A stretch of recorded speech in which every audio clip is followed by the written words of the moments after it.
Oke, bismillahirrahmanirrahim. Assalamualaikum warahmatullahi taala wabarakatuh.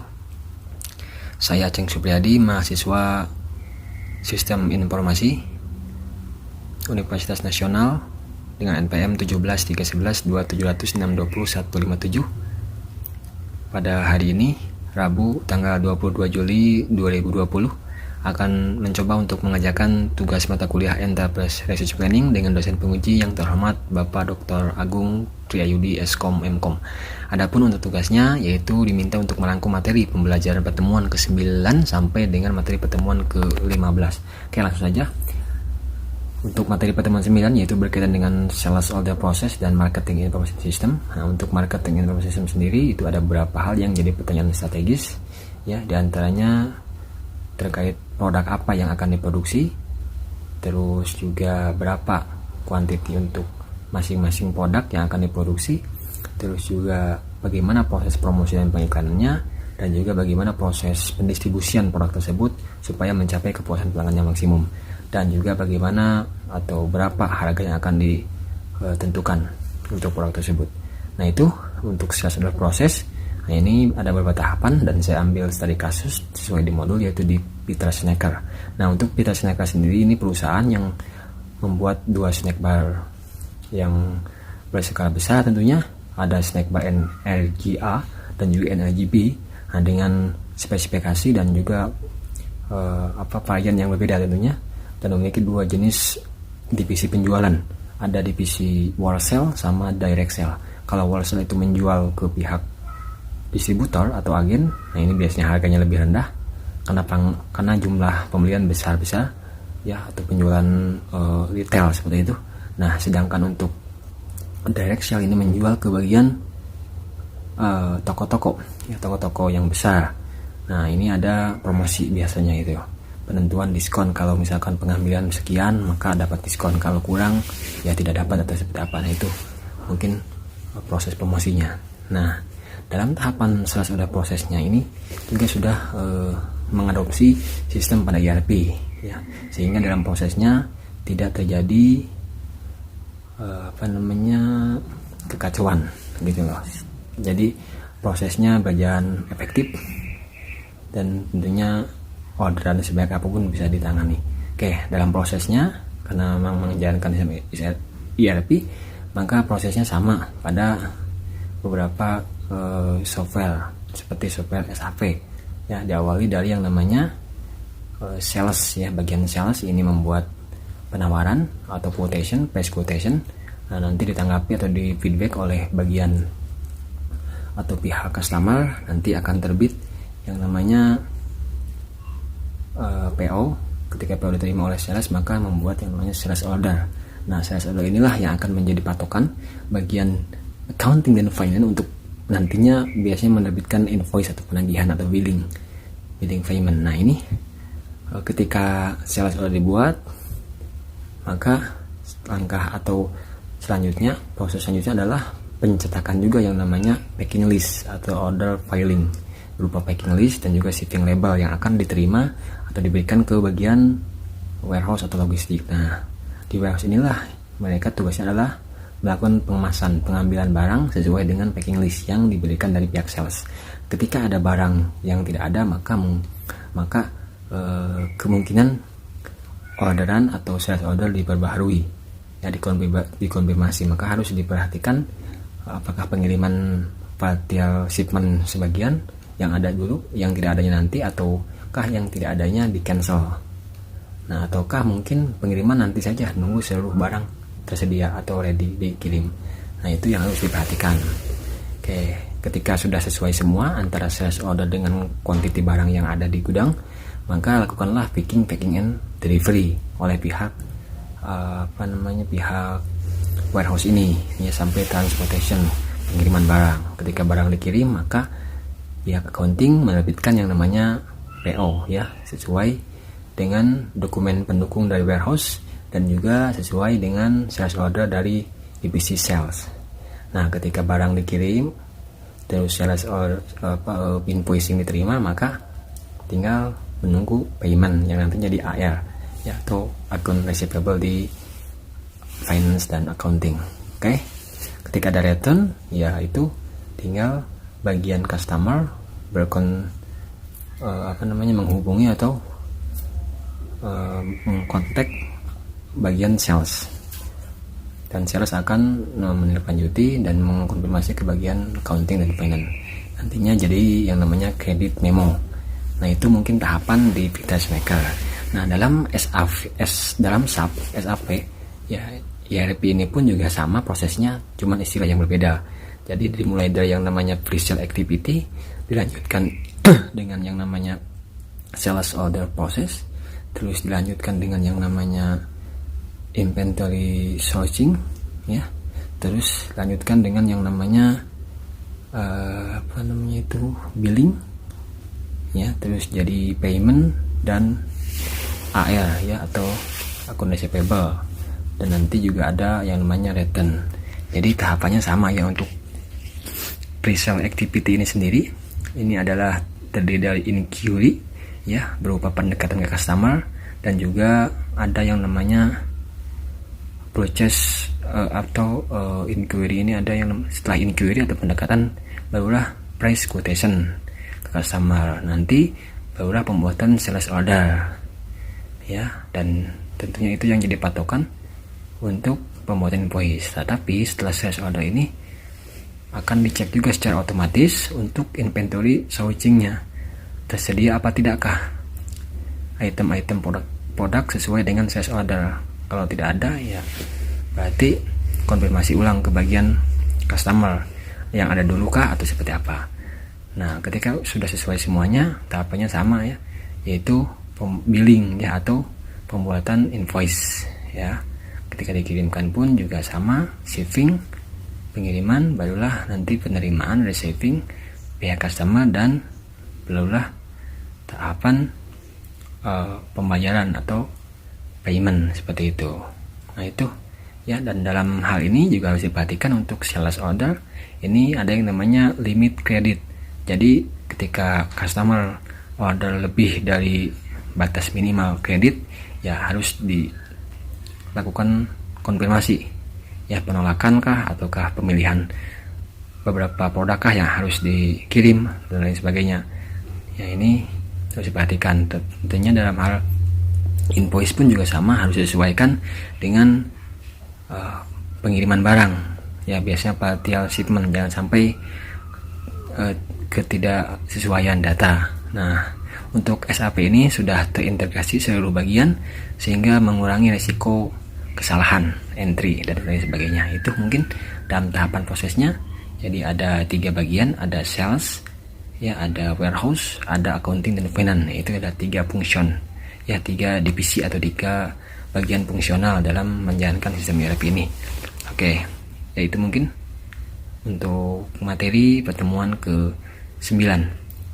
Oke, selanjutnya nanti saya lanjutkan untuk materi pertemuan ke-10, yaitu berkaitan dengan proses produksi dan SCM.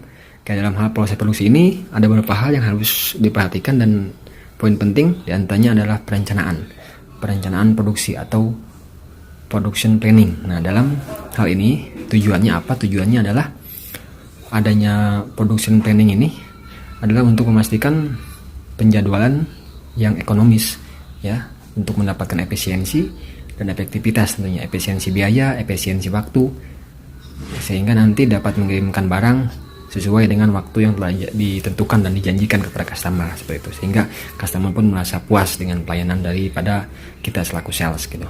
Nah, dalam hal ini kenapa harus ada perencanaan? Ya, tentunya ada keterbatasan sumber daya.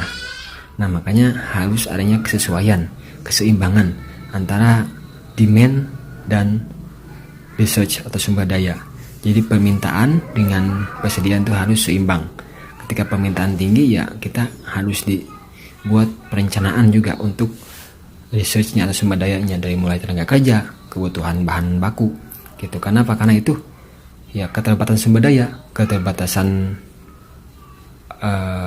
bahan baku, keterbatasan juga tenaga kerja, keterbatasan lokasi juga, ya, alokasi penyimpanan, seperti itu harus diperhatikan. Nah, dalam proses produksi ini ada 3 pendekatan khusus, ya. Yang pertama adalah make to stock, ya. Jadi dibuat produk tersebut untuk di stok. Nah ini biasanya pada produk-produk konsumsi yang rutin kayak sabun, deterjen, odol, terus juga roti yang ya bahan-bahan yang kebutuhan sehari-hari lah, yaitu make to stock, dibuat untuk di stok karena kebutuhannya ya umum seperti itu dan relatif lebih cepat untuk habisnya. Terus yang kedua adalah make to order, jadi dibuat sesuai dengan orderan. Jadi ini misalkan produk-produk yang membutuhkan spesifikasi khusus ya, seperti halnya misalkan baju pengantin khusus, nah itu ya harus ada menjahit dengan bahan tertentu, ukuran tertentu, desain tertentu, atau percetakan ya, cetak undangan juga sama. Nah itu, atau cetak percetakan lah, itu sesuai dengan orderan tentunya. Atau yang industri yang besar biasanya tuh ya, kayak pesawat terbang atau pembuatan kereta api, nah itu sesuai dengan orderan tentunya, tidak bisa di stok sebulan bikin pesawat berapa tapi tidak ada permintaan. Nah itu juga harus diperhatikan, itu make to order. Nah ada yang ketiga yaitu assembly to order, artinya kombinasi antara make to stock dan juga make to order. Nah dalam hal ini untuk contohnya yaitu misalkan perakitan komputer ya. Nah, dalam hal perakitan komputer atau melakukan pembuatan baju, nah itu ada komponen yang masuk ke make to stock dan juga make to order. Kalau make to stock ya mungkin bahan-bahannya ya itu dibuat berdasarkan stok atau dibuat untuk di stok ya, kayak peripheral komputer, kayak hard disk, itu kan tidak nunggu orderan tapi dibuat rutin, dijadwalkan gitu di stok. Terus juga ya banyak ya, kayak RAM, hard disk, prosesor dan sebagainya. Kalau untuk perakitannya ya itu disesuaikan dengan stok, disesuaikan dengan orderan gitu, make to order tentunya. Nah itu kombinasi atau assembly to order. Nah itu dalam tahapannya. Yang ketiga ini yang paling penting adalah tahapan dalam hal proses planning dan juga kontrol ya.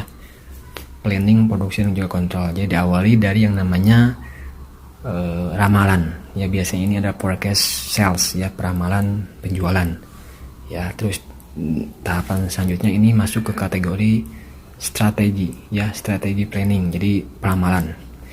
Yang kedua masuk lagi tahapan selanjutnya adalah perencanaan agregat. Nah setelah perencanaan agregat ini, perencanaan agregat adalah berupa jadwal penentuan menggambarkan mengenai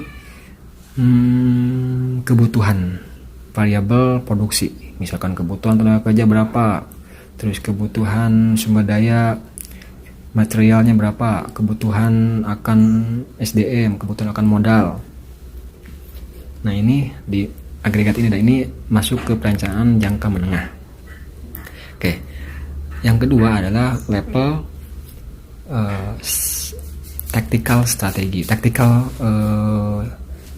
yang pertama strategi, yang kedua adalah technical planning. Nah strategi planning, yang kedua adalah technical planning. Dan technical planning ini yang tahapan setelah perencanaan agregat adalah MPS, main production schedule atau jadwal produksi induk. Nah ini dimuat ya, jadi dikembangkan, dibuat spesifik lagi dari tahapan sebelumnya itu, dari tahapan agregat itu ya. Jadi jumlah jam kerja karyawan, jumlah karyawan yang harus bekerja, jumlah material yang harus diproduksi atau yang harus diadakan, jumlah mesin produksi yang harus dikerjakan, yang harus dioperasikan dan lain sebagainya. Ini dibuat rinci seperti itu untuk material atau MPS ya, atau main production schedule. Nah dalam hal ini setelah itu selesai, masuk ke tahapan selanjutnya yaitu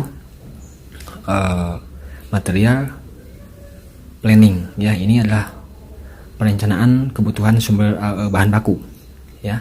Nah setelah itu selesai, dibuat juga perencanaan penjadwalannya, maka langsung ke execution ya, dari mulai penjadwalan proses produksi, terus sampai pembelian bahan bakunya, sampai nanti pelaksanaan produksi, perencanaannya sampai penjualan atau salesnya, penjadwalan untuk salesnya. Nah ini mungkin untuk materi pembelajaran yang kedua atau ke-10 ya, mengenai proses produksi. Oke, selanjutnya untuk materi pembelajaran yang ketiga. Oke, saya skip dulu, atau saya pause dulu. Oke, terima kasih. Oke, baik, untuk materi pembahasan yang ketiga ya, atau pertemuan di 11 itu berkaitan dengan sales and operation process.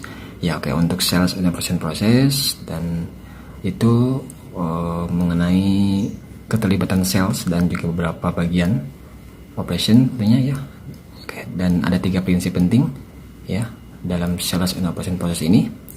Yang pertama yaitu berkaitan dengan sales forecast ya. Jadi perencanaan, atau bukan perencanaan tapi prediksi ya, untuk memprediksikan kebutuhan kebutuhan produksi ya berdasarkan peramalan penjualan seperti itu. Dan juga starting inventory atau perencanaan atau berdasarkan stok awal persediaan produk tersebut. Nah, itu nanti akan jadi yang namanya perencanaan agregat ya. Nah, dari perencanaan agregat itu akan diketahui ya berupa gambaran kebutuhan mengenai kuantiti barang dan juga kuantiti produk yang akan diproduksi, jumlah tenaga kerja yang harus bekerja ya untuk memproduksi, juga kapasitas yang diperlukan untuk memproduksi produk tersebut atau hasil produk tersebut tentunya. Jadi seperti itu, udah ada gambarnya secara garis besarnya dalam jangka waktu menengah. Seperti itu yang disebut dengan perencanaan agregat. Nah, itu. Nah, nanti ketika sudah ada perencanaan itu ya dari perencanaan agregat, maka yang kedua adalah merencanakan master production planning. Nah, ini master production planning ini dirincikan lagi lebih detail gitu. Nah, dari situ maka akan jadi yang namanya jadwal produksi. Nah, setelah merencanakan jadwal produksi itu sebagai patokan untuk merencanakan tadi MRP atau material requirement planning atau perencanaan pengadaan bahan baku. Jadi seperti itu 3 prinsip utamanya. Oke.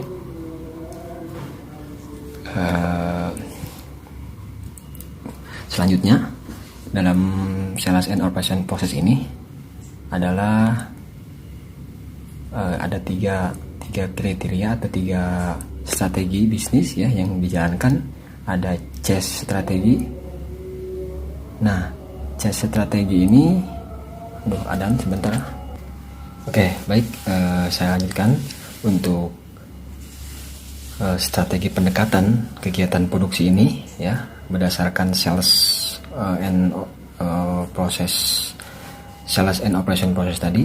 Yang pertama ada chase strategi. Nah, ini ada suatu pendekatan atau suatu cara dalam memproduksi suatu produk berdasarkan pada kebutuhan atau demand ya, permintaan pangsa pasar. Jadi kalau permintaannya tinggi ya produksi tinggi, permintaan rendah ngikutin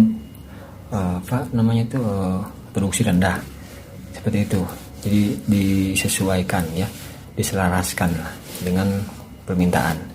Seperti halnya sekarang pandemi ya tentunya banyak karyawan yang diberhentikan ya, terus juga banyak alat produksi yang mungkin dijual atau sebagainya ya. Itu sebagai ya contoh dalam hal ini efek dari penerapan chase strategi seperti itu. Jadi memproduksi sesuai dengan permintaan atau demand gitu loh. Itu chase strategi. Yang kedua ada level strategi. Nah, kalau level strategi ini melakukan produksi suatu produk berdasarkan kepada waktu, maksudnya memproduksi di awal lebih banyak ya untuk memenuhi kebutuhan jaga-jaga nanti ketika permintaan banyak seperti itu. Jadi mungkin lebih pada di stok lah ya, jadi stok persediaannya untuk kebutuhan jaga-jaga nanti permintaan tinggi seperti itu. Dan ini resiko ya, nanti resikonya ya biaya sewa dan juga resiko banyak barang atau produk yang kadaluarsa seperti itu. Kalau untuk kalau untuk kebutuhan sehari-hari seperti itu ya. Nah, ini juga strategi yang dijalankan. Cuma nanti efeknya ketika permintaan banyak ya udah tidak bingung, maksudnya nyantai gitu. Dalam artian ya sudah siap gitu loh. Ya, tidak memikirkan produksi lagi. Karena apa? Karena stoknya ya aman gitu ya. Nah, yang ketiga adalah mix strategi. Ini strategi yang dijalankan disesuaikan dengan mana yang lebih penting, yang lebih menguntungkan, itu yang diambil. Kalau misalkan permintaan tinggi tapi tidak dirasa tidak menguntungkan, ya produksi tetap aja stabil atau rendah mungkin ya. Tapi kalau permintaannya bagus, perkiraan menguntungkan, ya itu akan diambil atau diproduksi lebih banyak seperti itu. Nah, itu mungkin pendekatan atau strategi pendekatannya. Dan yang terakhir yang akan saya ulas di materi ini adalah planning ya, perencanaan production SAV pada RFV. Ya ini ya planning productionnya diawali tadi dari yang namanya sales forecasting ya. Jadi planning production diawali dari sales forecasting dan juga berdasarkan starting inventory ya, perencanaan atau stok akhir persediaan. Nanti setelah itu lalu yang namanya perencanaan agregat. Nah dari perencanaan agregat itu nanti masuk ke manajemen demand management namanya itu. Nah nanti dari demand management itu setelah dirinci maka akan jadi yang namanya perencanaan produksi, sehingga dari perencanaan produksi itu akan ada juga ya satu bagian lagi yang namanya perencanaan pengadaan bahan baku ya, atau material recruitment planning. Nanti di situ akan ada penjualan. Nah untuk perencanaan produksi itu namanya ada detailing scheduling. Nah ini akan dibahas nanti di pertemuan atau pembahasan berikutnya, yaitu berkaitan dengan MRP, material recruitment planning, dan juga detail scheduling. Jadi material recruitment planning itu setelah demand management ya, untuk bagian pengadaan bahan baku, dan detail scheduling ini berkaitan dengan proses produksinya. Oke, mungkin seperti itu untuk materi kali ini ya. Materi yang terima kasih nanti 12 pertemuan ke-12 untuk pembahasan yang keempat, yaitu berkaitan dengan material recruitment proses. Nah, untuk material recruitment proses ini tahap-tahapannya atau masih bagian daripada tahapan proses produksi ya, yang pada pertemuan sebelumnya atau pembahasan sebelumnya ya udah diulas mengenai tahapan proses produksi, di mana material recruitment planning ini merupakan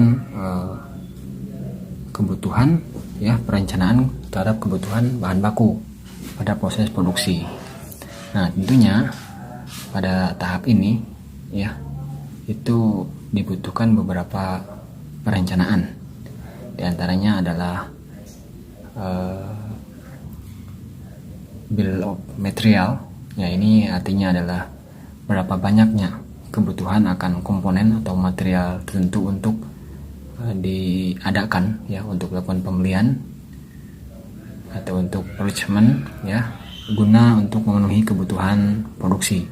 Nah itu bill of material. Ada juga lead timing ya, ini harus diperhatikan dan penting juga dalam proses perencanaan pengadaan kebutuhan bahan baku ini, karena ini merupakan waktu atau rentang waktu tunggu ya, bagaimana kita mendapatkan bahan baku seperti itu. Misalkan waktu yang diperlukan dalam proses pembelian, waktu pengiriman, nah itu juga akan jadi lead timing namanya.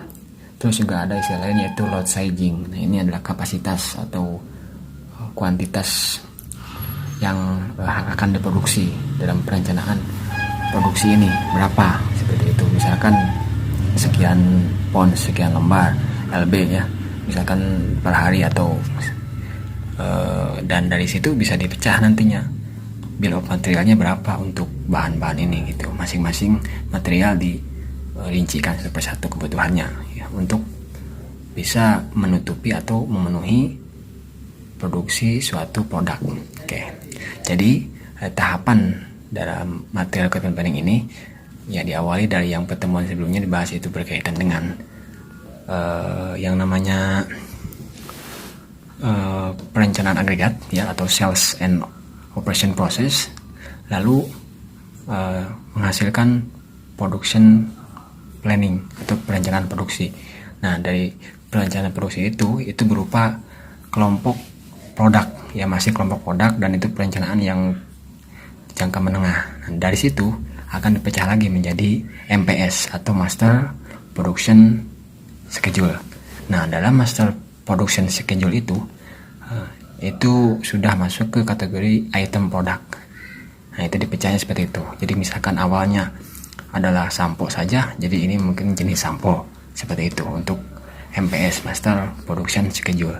Nanti dari Master Production Schedule akan jadi Master Development Planning. Jadi ini tahap terakhir dalam pengadaan bahan baku untuk memenuhi kebutuhan produk tersebut, seperti itu. Nah, jadilah itu adalah komponen bahan baku yang diperlukan untuk memenuhi kebutuhan produksi.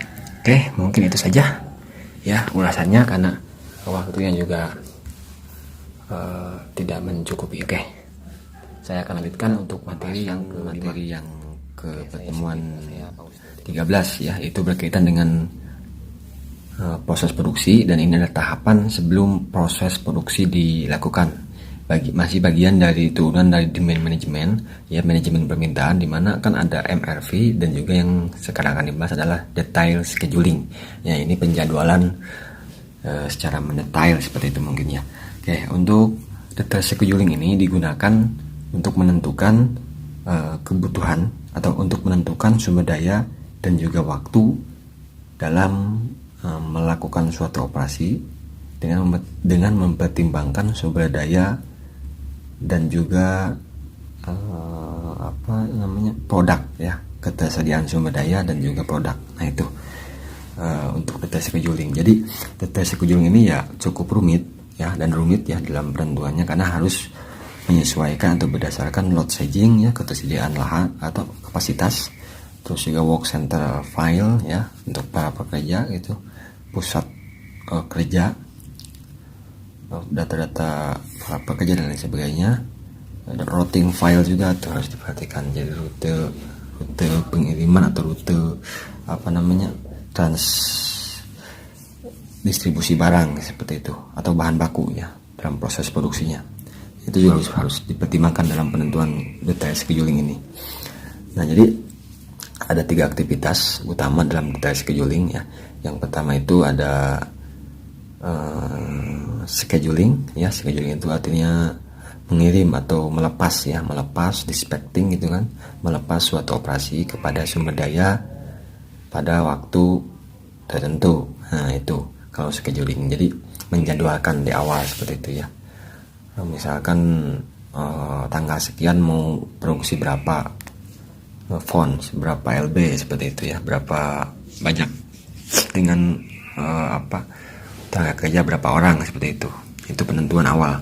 Nah, sedangkan yang kedua adalah rescheduling.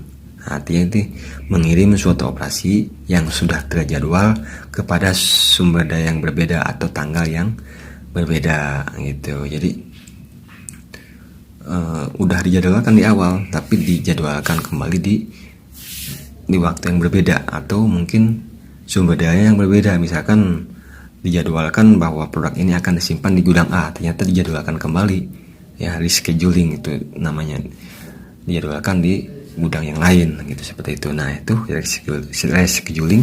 Nah, yang ketiga adalah deallocating. Ini adalah artinya mengeluarkan jadwal yang sudah operasi yang sudah terjadwal dari sumber daya atau waktu yang sudah ditentukan, seperti itu, mengeluarkan operasi. Nah, itu deallocating. Nah, itu mungkin berkaitan dengan detail scheduling. Dan detail scheduling ini tahapannya berada di tengah ya. Yang pertama itu kan plan production atau plan order, misalkan order produksi sekian. Yang kedua itu barulah ya ini yang disebut dengan detail scheduling. Dan kalau udah detail scheduling barulah production dilaksanakan, seperti itu. Nah, itu mungkin gambaran atau rangkumannya. Oke, saya lanjut untuk pembahasan yang ke pertemuan 14. Oke, saya pause dulu, terima kasih. Baik, saya lanjutkan untuk pembahasan materi pembelajaran pertemuan ke-14, maaf. Oke, di materi pembelajaran ke-14 ini yaitu terkait dengan pembahasannya mengenai accounting proses ya, atau proses keuangan ya, atau proses accounting seperti itu. Nah, dalam hal ini ada 3 klasifikasi atau dikelompokkan pada umumnya menjadi 3 kelompok ya. diklasifikasikan ke dalam 3 bagian atau kelompok. Yang pertama adalah akuntansi, ya, akuntansi keuangan. Yang kedua adalah akuntansi manajerial. Yang ketiga adalah akuntansi perpajakan. Nah, kalau akuntansi keuangan itu suatu bagian akuntansi yang tugasnya adalah mengelompokkan seluruh transaksi atau kegiatan yang yang ada kaitannya atau ada pengaruhnya terhadap keuangan perusahaan. Nah, itu akuntansi keuangan, yang mana nantinya akan jadi yang namanya laporan keuangan. Ya, laporan keuangan yang dilaporkan biasanya per kuartal, seperti itu, per 4 bulan berarti kan. Dan setahun berarti 3 kali ada pelaporan seperti itu. Nah, itu dilaporkan untuk kepentingan investor ataupun pihak luar nantinya laporannya. Nah, dalam hal itu laporan keuangan adalah terdiri dari laporan neraca dan juga laporan laba rugi. Kalau laporan neraca itu berupa laporan ringkasan dari saldo perkiraan seperti akun, seperti misalkan bank atau kreditor atau hutang dagang, piutang dagang. Semua ringkasan itu ada di situ, ya. Saldo persediaan bahan baku, saldo persediaan produk, terus juga piutang dagang, ya, harta tetap, ya, terus bank, kreditor, penanaman modal seperti itu, ya, atau penjualan dan lain sebagainya, ya, yang sudah ada variabelnya seperti itu. Ada liability, ada aset, ya, ada equity kan, ada expense atau biaya. Nah, itu masing-masing dikelompokkan sesuai dengan kategorinya seperti itu. Itu untuk akuntansi keuangan, ya. Nah, untuk akuntansi manajerial ini akuntansi yang berkaitan dengan manajerial, pengaturan, ya, untuk profit dan juga cost dari keuangan seperti itu. Dan nantinya juga ini berkaitan dengan budgeting, ya, karena setiap pengeluaran itu harus berdasarkan keputusan dari seorang manajerial keuangan seperti itu, atau manajerial akuntansi ini seperti itu kan, punya wewenangnya untuk boleh atau tidak gitu dalam merencanakan, dalam menentukan suatu keputusan terkait dengan pengeluaran suatu biaya atau keuangan seperti itu. Nah, itu manajerial akuntansi. Terus yang ketiga adalah perpajakan, ya, akuntansi perpajakan. Akuntansi perpajakan ini adalah akuntansi yang menghitung, ya, menentukan besarnya pajak yang harus dibayarkan oleh perusahaan secara akurat tentunya. Makanya ada dibuat akuntansi yang khusus, ya, jadi mencatat keuangan yang berkaitan dengan pajak yang harus dibayarkan seperti itu. Karena ini sangat riskan sekali dan jangan sampai terjadi kesalahan seperti itu yang fatal. Oke, mungkin itu terkait dengan akuntansi proses. Dan nanti dalam itu juga ada akuntansi yang memang berkaitan, ya, ada AR, ada biaya juga kan. Dan dalam SAP ini sudah terakomodir, sudah terpusat semuanya gitu. Jadi dengan menggunakan sistem SAP misalkan, ya, untuk software ERP ini semuanya sudah menjadi sistem yang terpusat, terintegrasi semua bagiannya seperti itu. Dan itu memudahkan sekali untuk membuat laporan dan juga mengambil track record seperti itu, ya. Oke, terima kasih. Itu mungkin untuk pembahasan materi pertemuan ke-14. Pembahasan materi yang ke-15 sekarang, yaitu berkaitan dengan human resource process atau pengelolaan sumber daya manusia pada perusahaan tentunya. Nah, di sini ada beberapa fungsi dari seorang HR. Di antara yang pertama adalah merekrut karyawan baru, ya, atau memilih atau mengambil karyawan baru untuk menempati posisi tertentu sesuai dengan informasi, referensi, hasil interview dan juga lamaran yang ada atau yang masuk gitu, seperti itu. Terus selanjutnya fungsi HR adalah untuk menginformasikan terkait lowongan, ya, terkait lowongan kepada bagian organisasi internal. Terus juga selain itu fungsi HR adalah menangani permasalahan yang ada pada karyawan atau perilaku karyawan. Nah, selain itu juga fungsi HR adalah untuk mereview kinerja karyawan, ya, dan memberikan terkait penggajian atau pemberian bonus bagi karyawan. Selain itu juga fungsi HR adalah memastikan bahwa karyawan tersebut memiliki kemampuan, ya kan, dengan melihat daripada sertifikasi yang dimiliki dan juga standar pendidikan yang dimiliki. Itu selanjutnya untuk fungsi HR ada lagi, yaitu memastikan bahwa karyawan itu sesuai dengan job desk-nya, dalam artian mengerti gitu dengan job desk yang dia miliki, ya. Jadi jangan sampai karyawan itu tidak mengerti apa tugas dia, tidak mengerti apa tanggung jawab dia, sehingga nantinya ada KPI kan, Key Performance Indicator, dari situlah jadi patokan untuk mereview kinerja karyawan. Nah, selain itu juga fungsi HR juga terkait payroll atau penggajian, ya. Itu juga sama fungsi HR. Dan yang pertama, yang kedua selanjutnya untuk terkait HR ini ada yang namanya proses rekrutmen. Nah, untuk proses rekrutmen ini diawali dari departemen terkait yang membutuhkan karyawan baru, misalkan seperti itu. Nah, dari itu ada kualifikasi tertentu sesuai dengan kebutuhannya, posisinya apa, ya, kualifikasinya bagaimana, misalkan, terus juga status karyawannya apakah kerja kontrak, apakah harian, apakah borongan, apakah part time atau full time, dan lain sebagainya. Itu harus jelas diinformasikan ke bagian HR. Terus juga untuk standar kualifikasinya untuk apa, kapan waktu yang dibutuhkannya gitu, apakah cepat, apakah buat nanti akhir tahun atau misalkan awal tahun atau pertengahan tahun, seperti itu. Nah, nanti HR akan mengajukan ke pimpinan. Kalau pimpinan udah oke, approval, ACC, setuju, maka HR akan membuat informasi lowongan. Dan selain itu sebelum diinformasikan ke bagian luar, maka HR pun akan menginformasikan ke bagian internal dulu, ada nggak orang yang atau karyawan yang bisa menempati posisi yang diinginkan sesuai dengan informasi lowongan yang dibutuhkan. Kalau tidak ada, maka ya berarti informasi lewat loker atau lowongan kerja. Nah, nanti ada lamaran yang masuk. Nah, dari situlah, ya, berdasarkan lamaran yang masuk, maka akan dipilih atau dilakukan pengelompokan sesuai dengan posisi yang dilamar.